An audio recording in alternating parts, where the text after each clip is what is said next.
اگر کسی کے ہاں بیٹی پیدا ہو تو وہ اسے بوجھ نہ سمجھے بلکہ اس کی پرورش کرے، اس کی نگہداشت کرے، اس کو جوان کرے، اس کو اعلیٰ آداب سکھائے۔ جب وہ یہ کرے گا تو رسول پاک صلی اللہ علیہ وآلہ وسلم نے ارشاد فرمایا من ابتلی من البنات بشیء فاحسن الیہن کن لہ سترا من النار، یعنی جس آدمی کے ہاں بچیاں پیدا ہوئیں اور اس نے ان کے ساتھ احسان کا برتاؤ کیا تو وہ اس کے لیے عذاب جہنم سے آڑ بن جائیں گی، عذاب جہنم سے رکاوٹ بن جائیں گی۔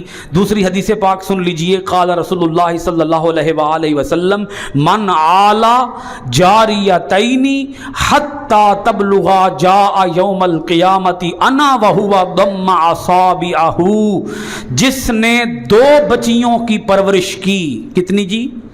دو بچیوں کی پرورش کی یہاں تک کہ وہ بالغ ہوئیں، وہ شخص قیامت کے دن آئے گا اور اس طرح آئے گا، میں اور وہ، حضور فرماتے ہیں میں اور وہ اس طرح ہوں گے جس طرح یہ دو انگلیاں آپس میں اکٹھی ہیں، میں اور وہ اس طرح ہوں گے جس طرح یہ دو انگلیاں آپس میں اکٹھی ہیں۔ یعنی حضور نے فرمایا جو اپنی دو بچیوں کو جوان کرے، ان کو اپنے گھر سے عزت کے ساتھ رخصت کرے، وہ شخص قیامت کے دن میرے ساتھ ہوگا، ایسے ساتھ ہوگا جیسے یہ دو انگلیاں ساتھ ہیں۔ میں عرض کر رہا تھا کہ آج اگر بچیوں کو باپردہ بنا دو تو معاشرے کے اندر برائیاں ختم ہو جائیں گی۔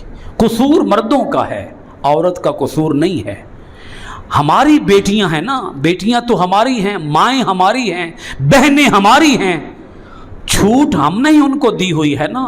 ایک عورت گھر کی چار دیواری کے اندر سادہ کپڑوں میں ملبوس رہے اور جو ہی بازار کو نکلے تو غیر محرم دکانداروں کے لیے بن ٹھن کر جائے تو وہ کس کی مرضی سے جا رہی ہے؟ ذرا بتائیے نا، بھائی کی مرضی سے، خاوند کی مرضی سے، یا اپنی ماں کی مرضی سے، یا اپنی فیملی اپنے گھر کے سربراہ کی مرضی سے؟ قصور پھر کس کا ہوا؟ ذرا بولیے۔ مردوں کا قصور ہوا نا۔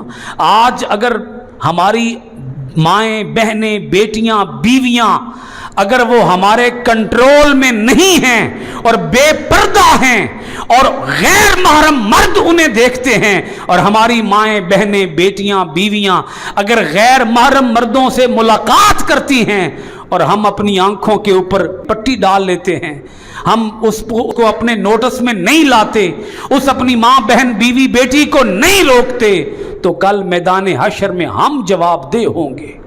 خدا را اپنی بچیوں کو باپردہ بناؤ، اپنی بچیوں کو اخلاق سکھاؤ، اپنے بازاروں کو با حیا بناؤ۔ ہمارے بازاروں کے اندر بے غیرتی، بے حمیتی، بدتمیزی، بد کرداری، اسلام اور دین کا جنازہ نکال دیا ہے۔ ہم نے اپنی بچیوں، بیٹیوں، بیویوں کو، ہماری ماؤں، بہنوں کو آزاد اور کھلا چھوڑ کر آپ اس معاشرے کو اگر اسلامی معاشرہ بنانا چاہتے ہیں تو اس میں سب سے بڑا رول ہوگا اس کا کہ اپنی بیٹیوں کو ایک تو باپردہ بنا دیں اور دوسرا ان کی تربیت اسلامی طریقے سے کریں۔ بیٹوں سے بھی زیادہ بیٹیاں تربیت کی حقدار ہیں، کیونکہ اگر ایک بیٹا سنورے گا تو ایک بیٹا ہی سنورے گا، لیکن اگر ایک بیٹی سنور جائے گی تو اس سے پورا خاندان سنور جائے گا۔